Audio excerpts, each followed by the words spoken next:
Hello, good morning. My name is Christine Big Sky. I'm from Daystar First Nation, Saskatchewan. I was diagnosed with hepatitis C March 18th, 2011 was when I was diagnosed with that from my doctor, okay? And I was through I believe through sexual intercourse that happened, as well as alcohol was a factor in it all.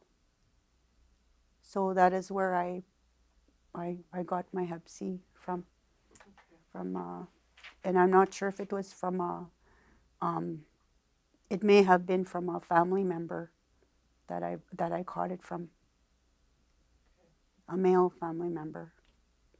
Yeah, I was getting sick. I was getting pains in my side, all the time, and I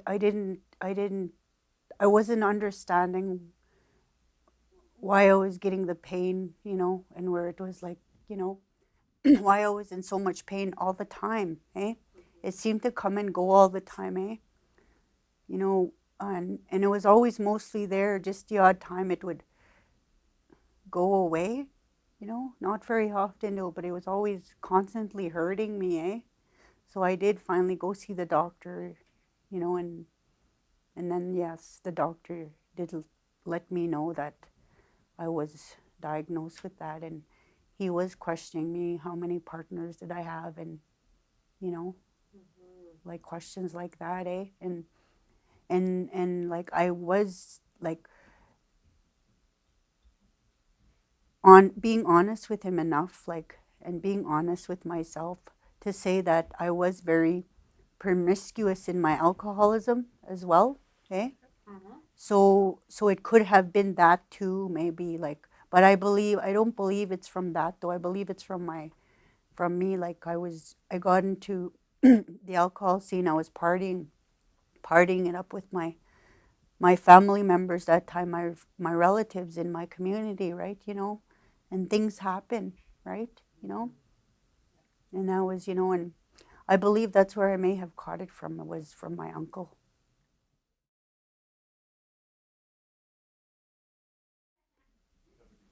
Nope, just didn't give me no information. Just basically just said to me that I had to slow down on my drinking, my alcoholism, or quit completely.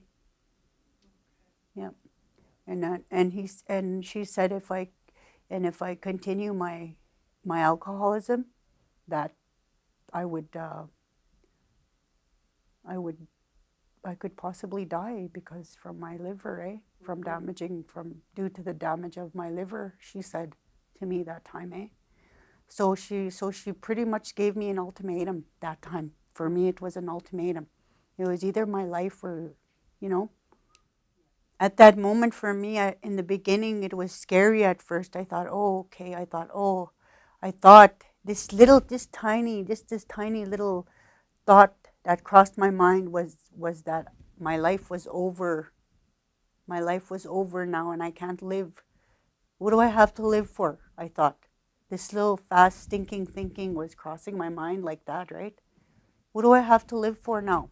I have nothing to live for. My life is over. My life is screwed. I screwed up my life. What do I have to look forward to now? You know, for a while actually before I was able to overcome it, and like and also my alcohol addiction. I kind of more or less drank more. It just seemed like I continued to drink more instead of less, or to even try to think of quitting. But aside from that, was that working for me? No, it was not working for me.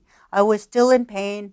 I was still hurting emotionally, mentally, like that, And I still hurt too, like even to this day when it surfaces, I still hurt like mentally, emotionally, like, but now it's a lot more better though now for me because I'm overcoming my issues slowly. I'm helping myself, like, and I think I came a long ways, like, for myself, whereas I wouldn't have come this far, like, you know, with the support systems in place that I did receive in my life, right, along the way in my life. Yeah.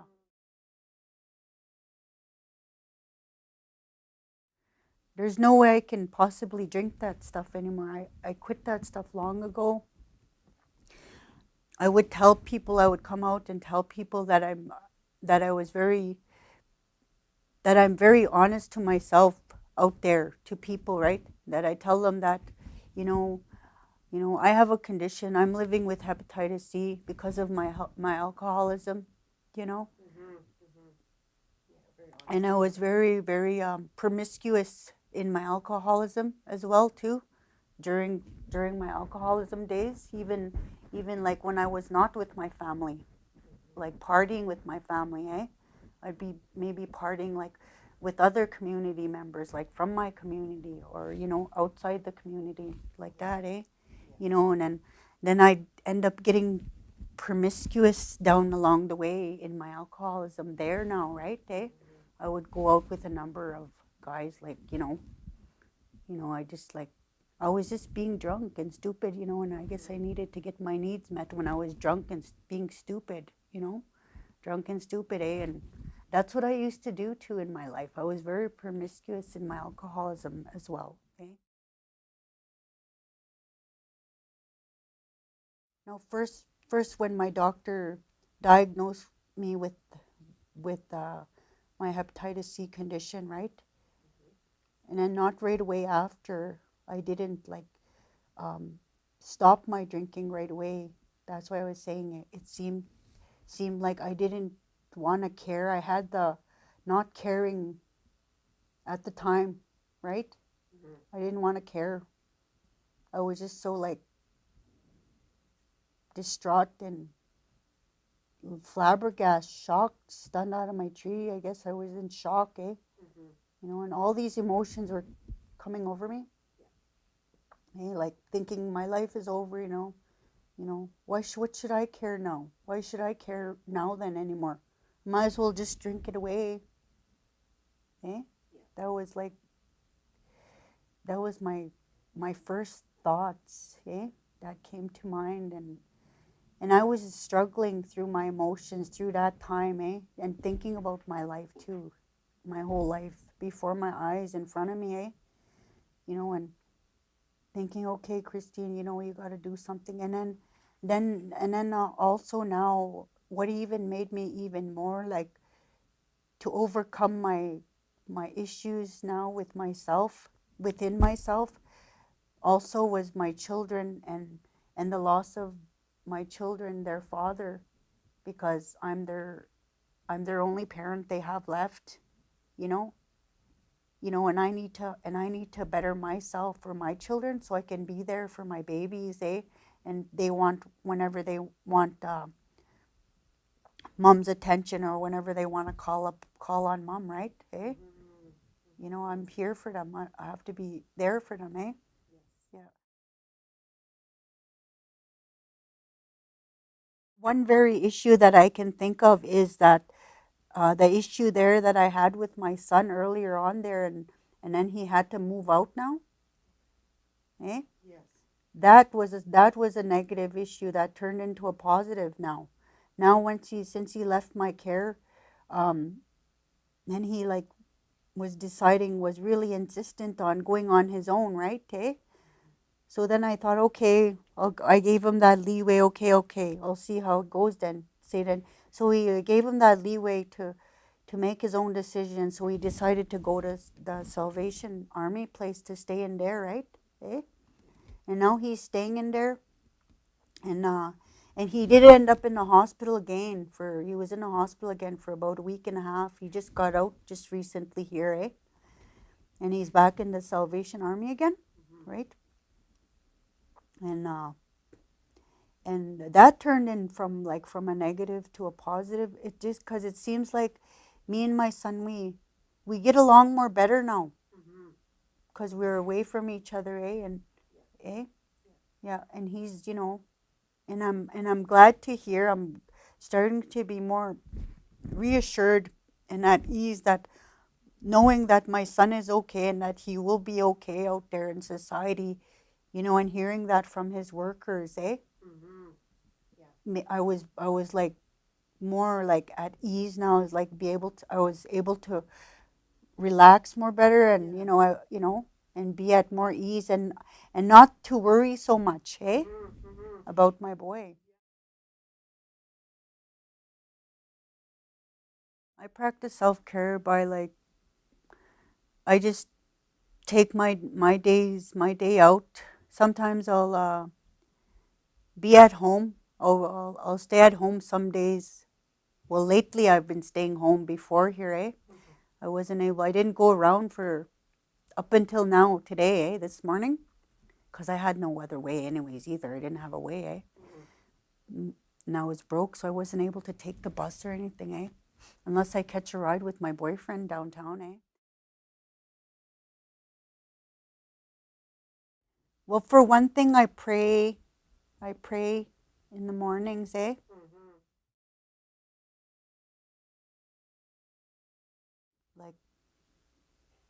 Like, from my own understanding, and with and through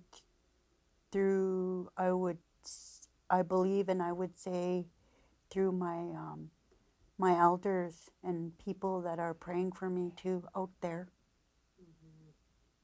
You know, and I have my elder from Alberta way, right? You know, and like he's my elder.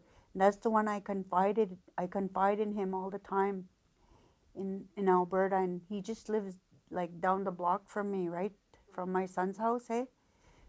And he was the one who I would go to for assistance, like for a ride if I needed a ride to go somewhere, right? Because like because it's an isolated community, you know, you have to get a ride to go to town or something, right, Dave? You know, and it's very hard to get a ride around out there, like, you know, because everybody's living their own lives, you know what I mean? And everybody's so busy into their own lives and doing their own whatever, right, for their own right, eh? And where they don't have time for anybody else, right? You know, oh, I don't got time, you know, I got to go do this, blah, whatever, eh? They don't got time for the next person, eh? So I just don't bother anybody out there. And the only person is just my elder. And he tells me, like, come and see me anytime if you ever need help. He tells me, right? Anytime, he says, just come to my house. Anytime. Even come for a coffee in the morning. He's like, you know, he's my elder. And that was like the way with my elder. I was still carrying on our Cree North traditional ways from over there, like their traditional ways, eh? That I learned too. I got the teachings from them over there. Yeah, you know, I really, really miss those. I really miss my traditional ways, eh? Because I'm not so in tune with my traditional ways anymore. Because I feel like you know, and whereas I want to get in tune with my traditional ways, but I feel like, well, I can't. Not that I can't. I just don't have a way right now to, you know, for like transportation wise and how to, you know, things like that. It's hard for me unless, you know, and I can't. And I still choose my groceries over a bus pass still. I have to buy my grub. My grub is important than a bus pass, you know, and really I have to buy my grub. And I only get like $300 for my little benefits, eh? And that covers my whole little for the month, like to live on, right? Well, like I did, like I did. I have followed up. I should say, I have been following up on my health here. I I do still follow up on my health at times of my condition, right? Okay. And I believe this last time here, I did follow up on my health, and I believe the my doctor said my blood test came out normal. They're like they're normal, like they're like okay, except other than aside from my hepatitis C, right? Okay, like yeah, and like and and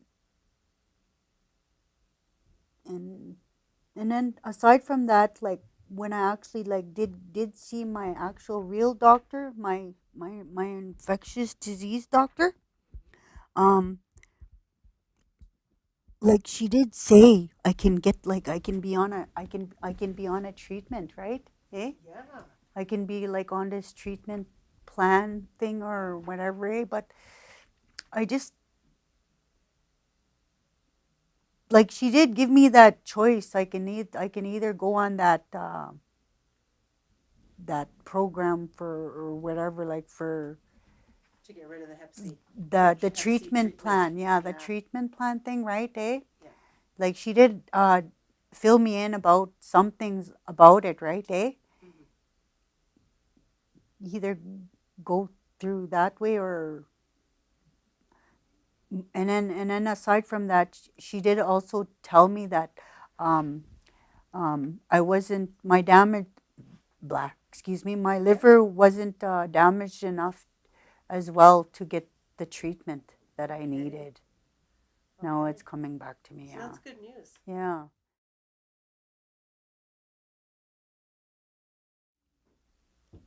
I think the one last thing I just wanted to say was I think it was high time in my life that since I started slowly coming out of my shell even more now than ever, that I think my like the truth of my life will be all out there, and then my and I believe that my life will be um, I unloaded my load. I unloaded my load basically. I'm unloading my load, eh, of garbage that I've carried with me over the years, so many years, and of all the things that I went through. Mm-hmm. You know, Mm-hmm. yeah, And you're really making good progress. yeah, you And I know, can and see it yeah, on you. yeah, You're glowing and you look happier. yeah, Yeah. And just remember that we're always here to help you and yeah, support you with anything. yeah, yeah, and like yeah, and like that's the thing. And aside from that, I did want to I did want to get involved in like in program or some kind of programming, even like here. If there's anything going to be going on here, Mm-hmm. just Yeah. like let me know. But the only thing is transportation wise, eh? You Yeah. know, and I'm like way far out now. I live way far. Oh, okay. I live far, like way far. Oh my God, I'm just like way out In the in the middle. sticks. And yes, Yes. basically, might as Yeah. well say. Well, you're invited to join us in any of the programs that we have here, any of the ceremonies that we're doing. I personally am excited of our women's sweat that we attend the last day of every month. So you're invited to join us there. We drive down to the fort. We provide the transportation, and it's just a beautiful time to come together with women and pray and ceremony and sing. The other thing that's happening this week is the winter camp. I know the ladies might have mentioned it to you downstairs. It's starting Wednesday, Thursday, Friday, Saturday. We're going to have 4 days of ceremony with just women. We're going to raise the women's pipe. We're going to have lodge. We're going to have feast. And we're just going to enjoy each other's company and build off of each other's strengths and help each other with wherever we're at. Would you like to join us? Yeah, Yeah. sure. I would love to. Yeah, Okay. sure. Well, thank you for your time with the interview. Here's a tobacco tie. Thank you. And can I have a hug? Yep. Thank you very much, Caroline. You're welcome. Thank you for sharing with us today. Yep. Way, yeah.